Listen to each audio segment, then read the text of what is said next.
Hey guys, my name's Oscar Mikey. Welcome to a Battlefield 2042 commentary video. Today I want to check out the changes that DICE implemented into the game. These changes are like the beginning of a new design philosophy going forward with the game. From now on, they're going to be attempting to make the game feel a little bit more gritty. They're going to make the characters feel a little bit more grizzled and like war-torn. Kind of the way they were pitching the game when all the marketing was going around and all the trailers and the Exodus movie were coming out and all that stuff before the game was even released. Anyway, I thought I'd jump right in and take a look at the specialists first. We can see right away that McKay looks a little bit different. He's got the little facial hair now. He's got a little bit of a goatee going on. And I don't know, he might have like a couple of scuffs on his face, some scars or whatever, some mud, whatever. He looks a little bit more rugged. The other two specialists they changed were Boris and Angel. Boris looks much more grizzled. He looks like the gray-haired, like grizzled war hero or veteran that's pretty much seen it all. I think facial hair is the theme for this update. And Angel, the kind of meme specialist with the quippy little voice lines, the cute little voice lines. He's not talking so much these days because they got rid of all his cute little voice lines, but he's got a little bit of facial hair going on too. Interesting changes with the facial hair. I don't know if I'm into it, but it's something that changes up the look of some of the specialists a little bit. But the big thing they implemented is Kaleidoscope. They actually gave the map a little bit of character and depth. It looks war-torn now. There's objects you can take cover behind. It's no longer like a vast empty space that's just like a completely flat battlefield going from one side to the other. There's actual like depth and channels and a little bit of trench warfare going on. There's objects all over the place. There's like supply crates and military trucks, vehicles. It actually looks like an environment that's been lived in and that's, you know, seen some shit. So let's go in and take a look at it. There's all kinds of walkways and channels that didn't exist before. And I think the spawns are flipped around a little bit. I think the American spawn used to be up here, if I remember right. And then the Russian spawn was like down here in the opposite corner. That's kind of interesting. Yeah, look at this. It's very different. Wow, look at all this stuff. Look at all the boxes and the sea cans and... This is very different. This is like, I actually have places to take cover now. There's stuff I can hide behind. And it looks like actually lived in, like people were here doing things. And look at this, even the walkways, there's like a little bit of a valley, a little bit of a channel where these things are.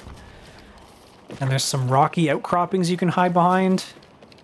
B1 is kind of like a FOB, like a forward operating base. So like there's man-made barricades all around. And then there's kind of like a comms building in the middle. This kind of reminds me of the buildings from Battlefield 4, actually.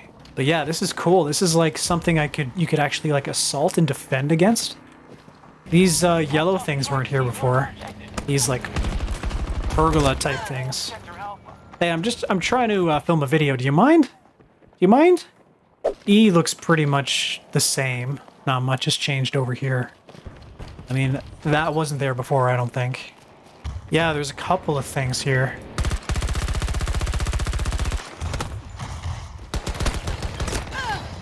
There's a couple of new vehicles, some 18-wheelers sitting around, a little bit more cover.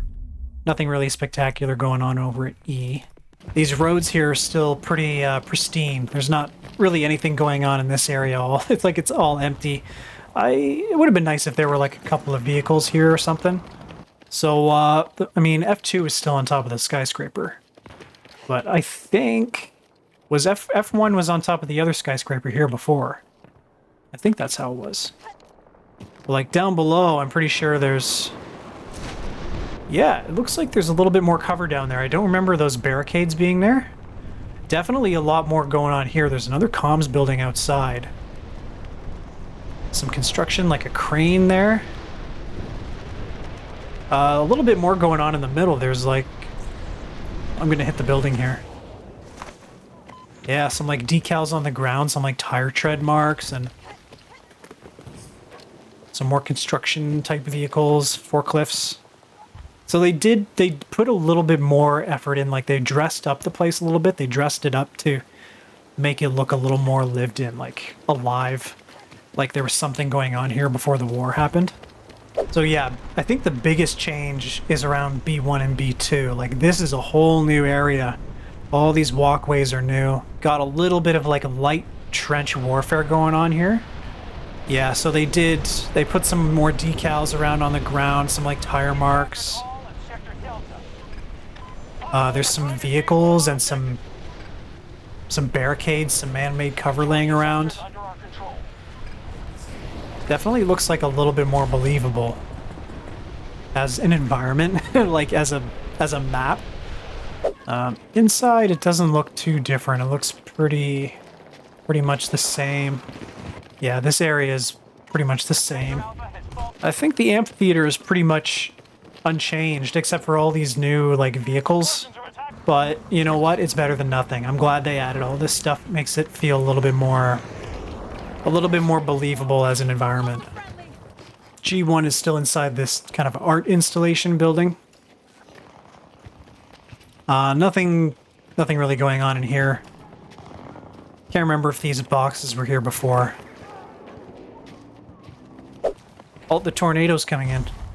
I think those are... Oh my god, look, the radio's coming down. Oh, that's cool.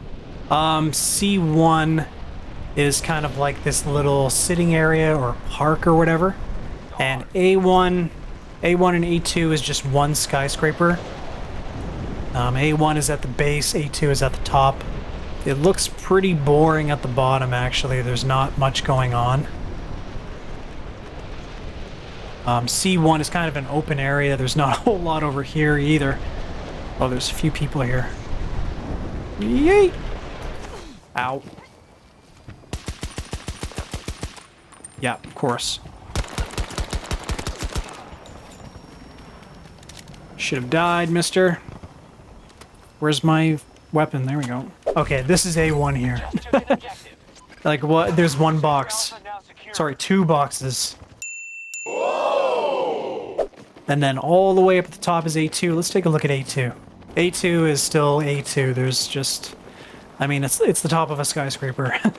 Not much has changed. So yeah, that's pretty much everything with Kaleidoscope, I think. There's like a couple of really like areas that they've really revamped. Like B1 and B2, those are completely new. Like they totally redid those areas. And I really like that actually. I think that might be my favorite part of the whole thing.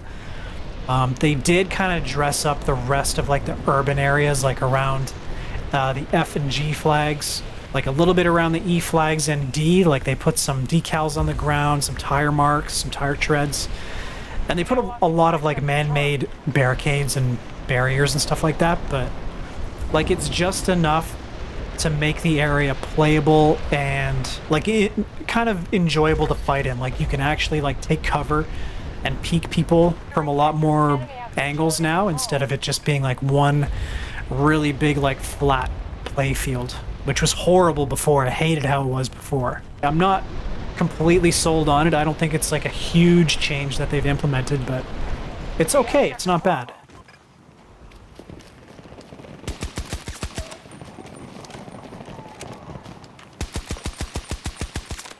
Wow. I was gonna say, if they didn't die, I'd be pissed.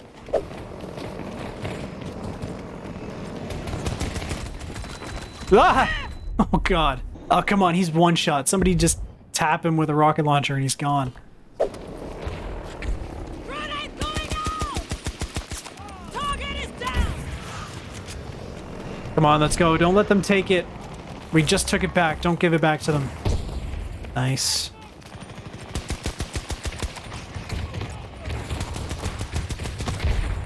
Oh, yeah, there we go. Nice work. Ow.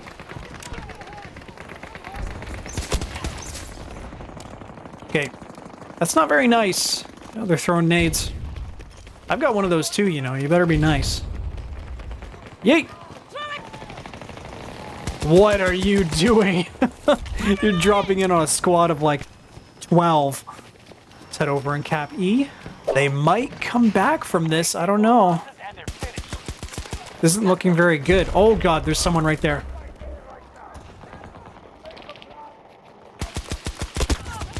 Yeah. Sniper up ahead, E. Oh, damn. I didn't notice that tank there. They're capping B back. Let's stop them from doing that. There's two of them here. Shit. I think somebody else lit him up. I really like this area. Oh, come on. There we go. Ow. Ah, damn it. I got one. This battle is won. The B flags are really cool. They redid that whole area, and it feels like a whole new... It feels like a whole new place to fight in, to be honest. Well, that's going to be it for today, guys. Thank you so much for watching. They did say that they're reworking all of their upcoming maps to kind of be the same aesthetically as the new Kaleidoscope, so that's promising. And it gives me a little bit of hope for the next batch of content that's coming out for this game. So thanks again for watching, guys. If you liked the video, make sure you like it, subscribe if you want to see more. I have more Tarkov content on the way, so keep your eyes peeled for that, and I'll talk to you guys in the next video.